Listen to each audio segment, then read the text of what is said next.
Today I want to address something called the estrangement epidemic, which is currently occurring throughout the world, but mostly in Western societies, especially in the United States.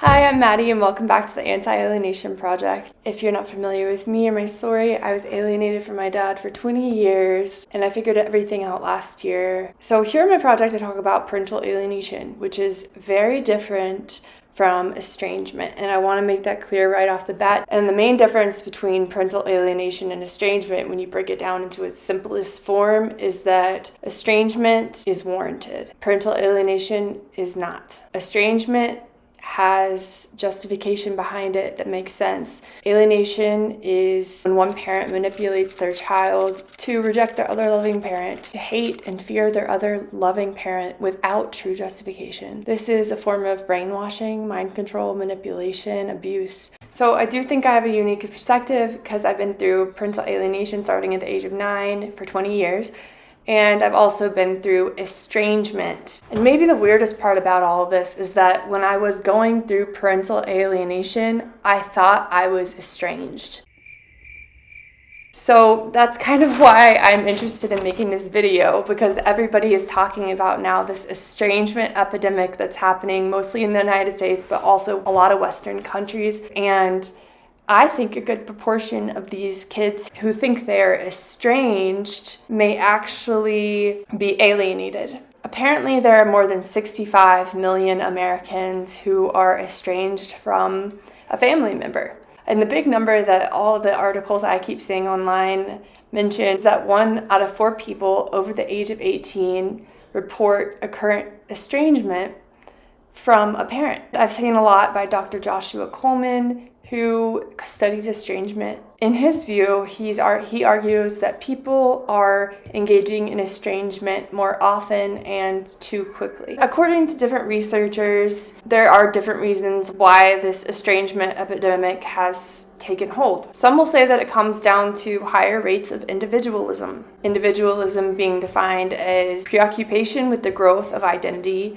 and separation, and an orientation towards one's own personal happiness, kind of putting yourself above any group, even your family. Another reason that some people blame is contemporary family, which assumes, quote, that every malady has a potential familial cause. Yet another reason, the third reason, social media. I've seen it online, people saying that Instagram and TikTok influencers have been pushing a societal shift away from the traditional bonds of the family, encouraging young adults that you don't owe your parents anything. Could that be true? Yeah, probably. Maybe all of these do have some truth to them. So those are 3 reasons I've seen that seem to blame the world we live in, and individualism, contemporary therapy, and social media. They seem pretty basic. As someone who's been through parental alienation and estrangement, I think that these 3 reasons could be at play for sure, but I don't think that any of these 3 reasons would actually cause someone to decide to not have a relationship with their parent. There's another scientist, Pillermer, I don't know if I'm pronouncing that right, but Dr. Pillermer had a little bit of a different thought process when it comes to estrangement. His 3 reasons are quite different than the ones I just shared. According to Dr. Pillermer, the 3 reasons that would cause most estrangement comes down to, number 1, adverse childhood experiences. This could include harsh discipline, favoritism, toxic family environment, or even neglect or abuse. That seems much more realistic to me. In fact, from personal experience, I can say that is my reason for estrangement currently. So the second reason Dr. Pillermer gives for estrangement is difference between values and expectations between the parent and the child. For example, their social beliefs or political or religious beliefs. And then the third reason that Dr. Pillermer gives is simply a very severe breakdown of communication. I do think that the latter 3 reasons Dr. Pillermer offers make much more sense for estrangement versus the former 3 reasons. I think that maybe all 6 could have a role at play for certain cases of estrangement. But let's talk about something that not most people think about. Well, I believed It was all my decision because I was made to believe it was all my decision and all my beliefs. Because of that, I thought that I was estranged from my dad. I've spoken to dozens of other people who've been through parental alienation as children, and they too believed for decades, usually, that they were estranged from their parent. So the situation is that we have a lot of people out there who believe that they're estranged from one parent, when in reality they've been under coercive control of their other parent. They don't know the truth. And in fact, I think the rise of parental alienation could be a reason for the rise in this quote-unquote estrangement epidemic.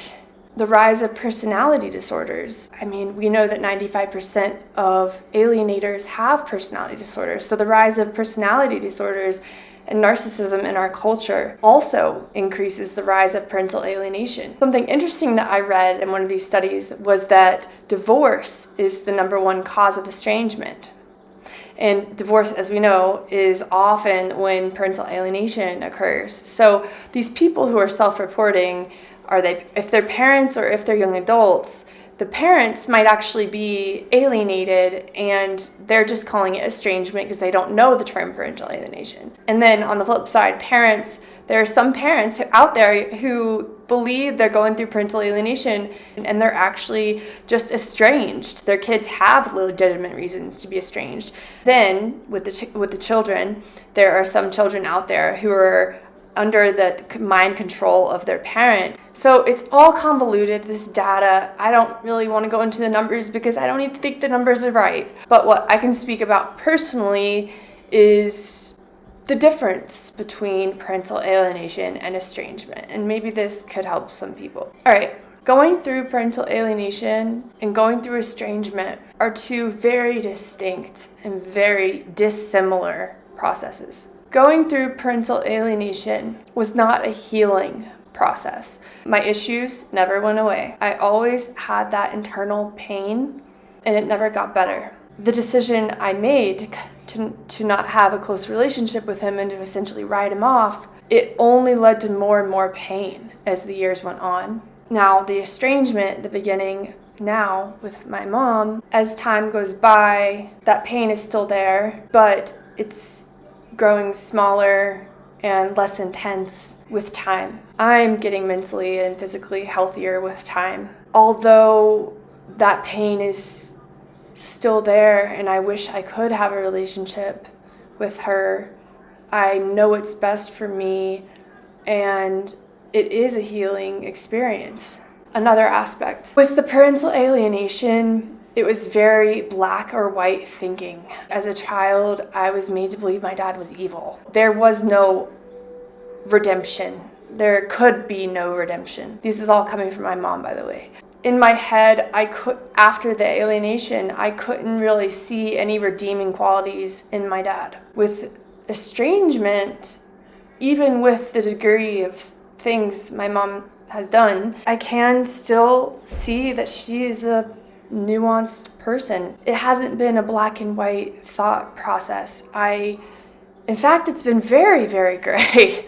It's been very hard. I love her and I'm also so hurt by her. It's been a whole bunch of different emotions. It hasn't been that compartmentalization of our love and our relationship like I did with my dad. It has been on my mind and it has been something that, I do see that she has some redeeming qualities, that she has her own difficult past, for example. And that brings me to my third point.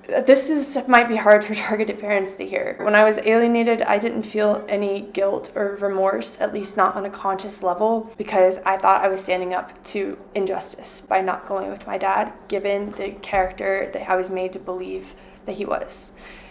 With the estrangement now, the ironic part is because my dad didn't put me through any abuse, but my mom did. But now here I am being estranged and I feel guilty just for knowing that I'm hurting her by not being in her life. I do have remorse and guilt for not being in her life. And I didn't have that with my dad, with the parental alienation. The experience itself of parental alienation versus estrangement, I could probably talk about for days. When you're alienated from a parent, you're also under the manipulation and control of your other parent. So I was pretty miserable because of that for so many years. But now being estranged, I feel more free because I don't have that other parent manipulating and controlling me and criticizing me all the time. But instead, I have my other parent is just really like funny and accepting and supportive and present. It's not control or manipulation at all. If I give like a blank statement for the difference between being alienated and being estranged, is that being alienated from my dad was misery, but being estranged from my mom is a necessary last resort for my self-preservation. And in that way, it has brought me a degree of safety.